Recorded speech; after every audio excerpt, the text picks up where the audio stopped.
보면서 하나님께서 해결하시고자 하는 방법, 정확히 말하면 주님께서 해결하시고자 하는 방법과 그렇지 않은 사람들의 방법이 어떻게 다른가를 함께 살피면서 은혜를 나누고자 합니다. 오늘 본문은 예수님께서 회당에 다시 들어가시는 것부터 시작이 됩니다. 회당에 들어가셨더니 어떤 일이 있냐면 한쪽 손이 불편한 사람이 있었습니다. 한쪽 손을 잘 못 쓰는 사람이 있는데 어디나 환자들은 있죠. 특별히 또 교회에는 늘 환자들이 있습니다. 지금은 뭐 병원들을 많이 의지해서 그렇긴 하지만 우리나라도 몇십 년 전만 해도 병을 낫기 위한 목적으로 교회에 오시는 분들이 적지 않았습니다. 그래서 교회에서 많은 기적들이 일어났어요. 만전병이가 일어나기도 하고 여러 불치병 환자들이 일어나는 일들이 즐비했습니다. 그런데 요즘은 사람들이 교회보다는 병원을 더 많이 의지하다 보니까 교회에서 그런 어떤 치유의 역사가 일어났다는 소식이 별로 없긴 합니다. 그래도 지금도 꾸준하게 일어나고 있습니다. 그런데 이날이 언제였어요? 안식일이었죠.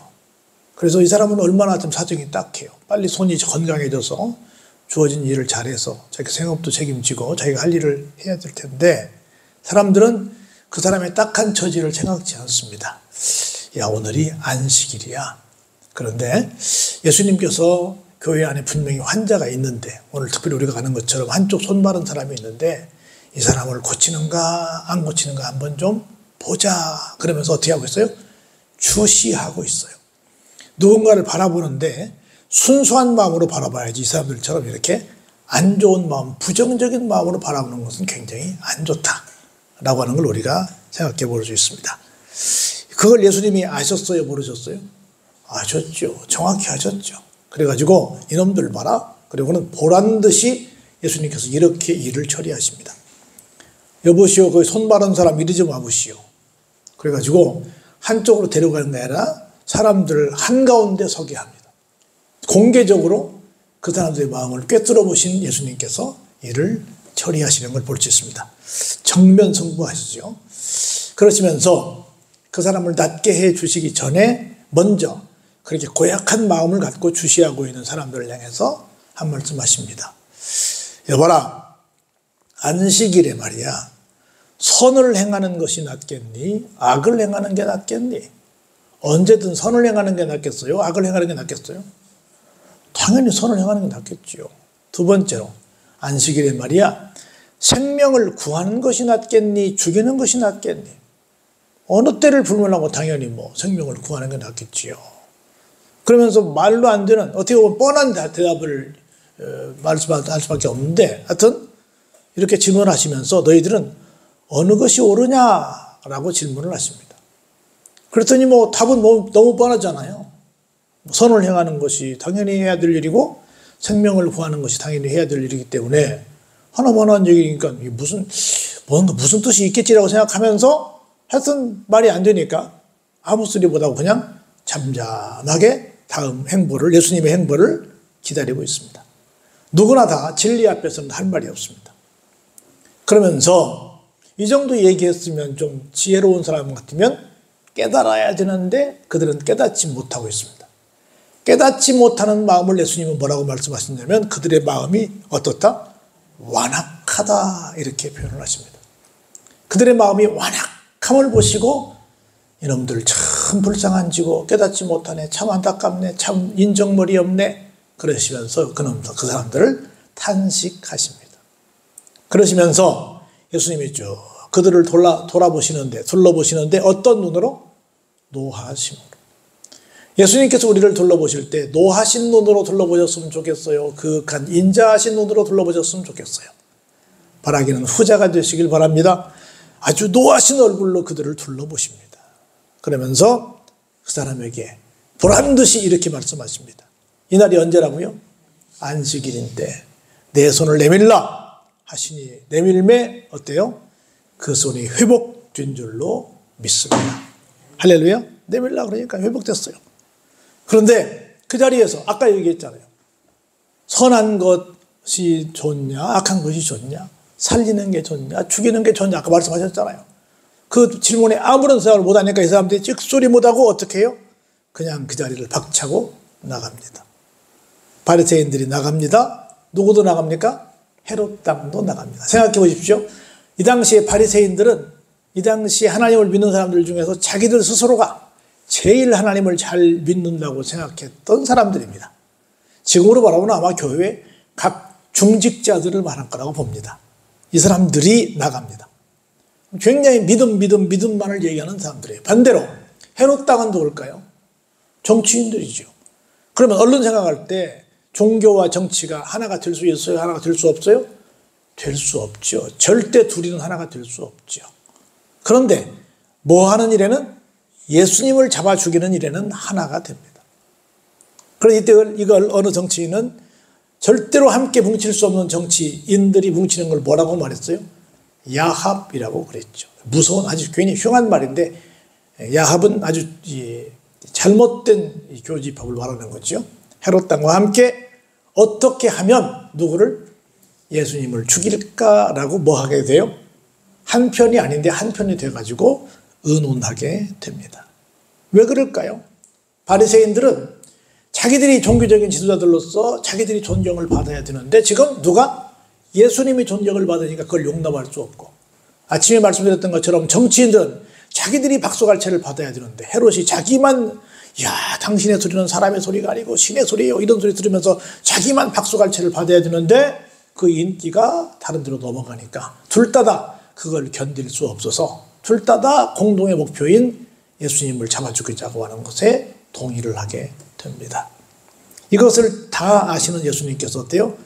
제자들과 함께 일단은 바다로 물러가십니다. 그런데 바다까지 가셨는데도 불구하고 어때요?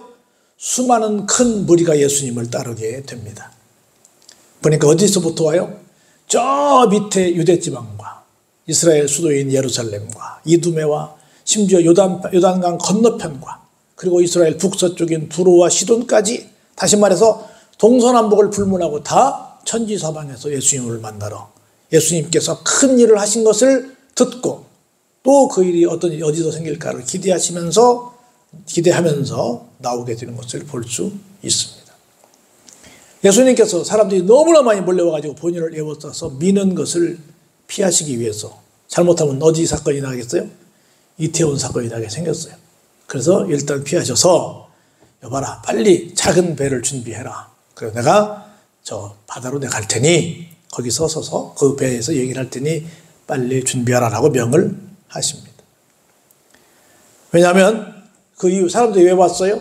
왜냐하면 이 인원은 많은 사람을 그동안 고치셨기 때문이다. 그리고 지금도 병으로 고생하는 수많은 사람들이 예수님을 만지고자 하여 어떻게 했기 때문에 몰려왔기 때문이다 라고 말씀을 하십니다.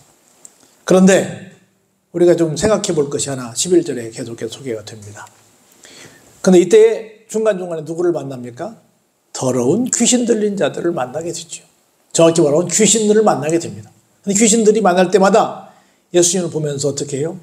그 앞에 엎드려 부르짖습니다. 뭐라고 말해요? 그러면서 예수님은 하나님의 아들이십니다 라고 고백을 합니다. 사랑하는 성도 여러분, 물론 아무리 귀신이 무엇을 귀신같이 한다고 해도 귀신도 알아보는 것을 우리 성도들이 모르면 되겠어요? 우리 모두가 예수님을 귀신보다는 더 잘 알아야 될 줄로 믿습니다. 우리 이 자동차 뒤에 이렇게 이 I 그리고 X 그리고 세타 그리고 U 그리고 S라고 써 있는 걸 여러분 보실 거예요. 그게 뭐냐면 I는 이에수스, 그래서 예수를 가리킵니다. 그리고 X는 여러분 아시는 우리 크리스마스라고 하잖아요. 엑스마스가 아니라 크리스토스, 예수 그리스도는 그 말입니다. 그리고 세타는 하나님이에요. 하나님의, 그 다음에 U는 퓨어스, 아들이라는 뜻이에요. 그 밑에는 S는 셀베이션, 우리 세이비어라고 그러는데 예수 그리스도는 하나님의 아들 구세주이십니다. 이게 뜻이야. 이 끝을 하나씩 따보니까 이게 앞단만 보니까 물고기가 된 거예요. 그래서 물고기 모양으로 이렇게 하고 다니잖아요. 그래서 그걸 붙이고 다니는 사람들 뭘 고백해요?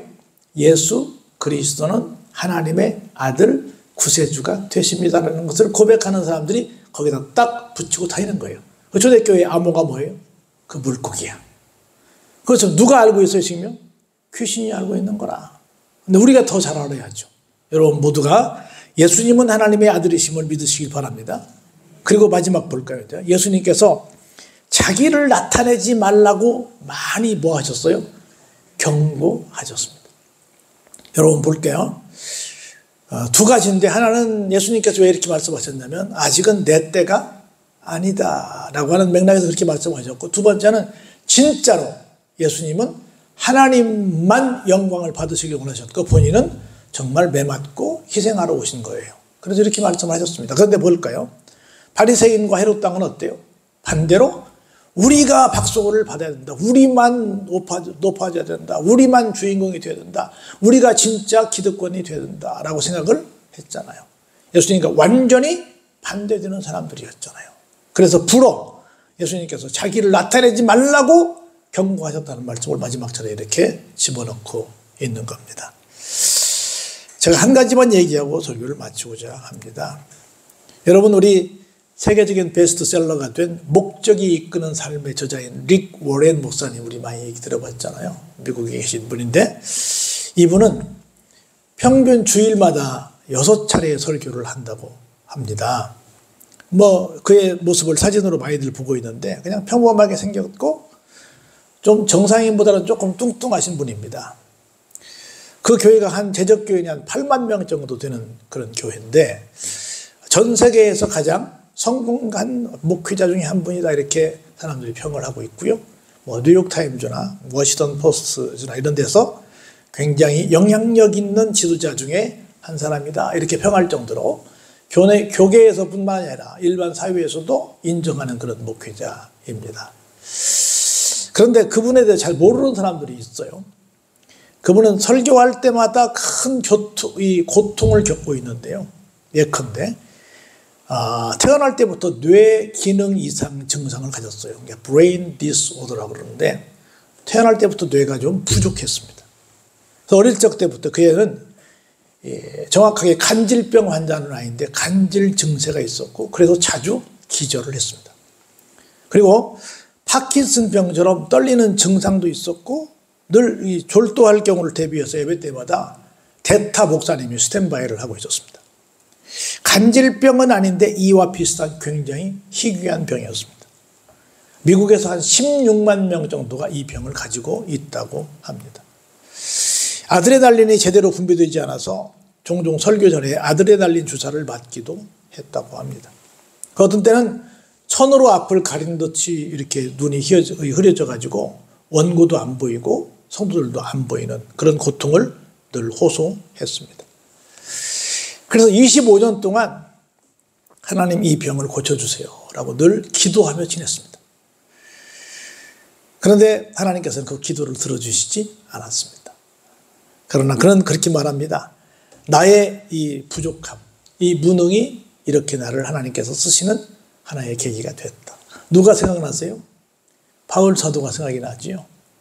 그리고 또 우리나라에서는 온누리교회 여러분 하용조 목사님 생각이 나죠. 그분도 하루 건너 이틀에 한 번씩 투석을 하시면서 사역을 했죠. 우리나라에서 두 번째가 나면 서울할 정도로 큰 교회인데. 그래서 누구나 다 이렇게 약점들을 갖고 있는데 그런 부분들을 어떻게 해요?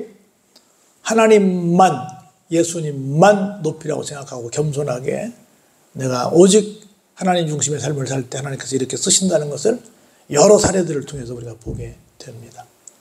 이걸 처음에 누가 본을 보이셨어요? 예수님이 본을 보이셨습니다. 그래서 우리가 다시 한번 이 말씀을 쭉 생각을 해보시면서 나는 어떤 사람일까? 정말 나는 예수님께서 하시고자 하시는 생명을 구하는 일, 선을 행하는 일에 앞장서는 사람일까?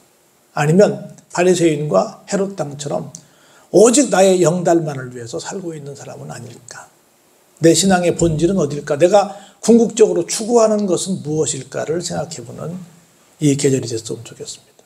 그래서 오직 세례 요한이 그렇게 고백했죠. 그는 흥하여야 하겠고 나는 쇠하여야 하리라 했던 것처럼 오직 하나님만 예수님만 높이는 우리는 늘 겸손하게 내 책임만 충실히 감당하는 그런 믿음의 삶을 사시기를 주의 이름으로 축원합니다.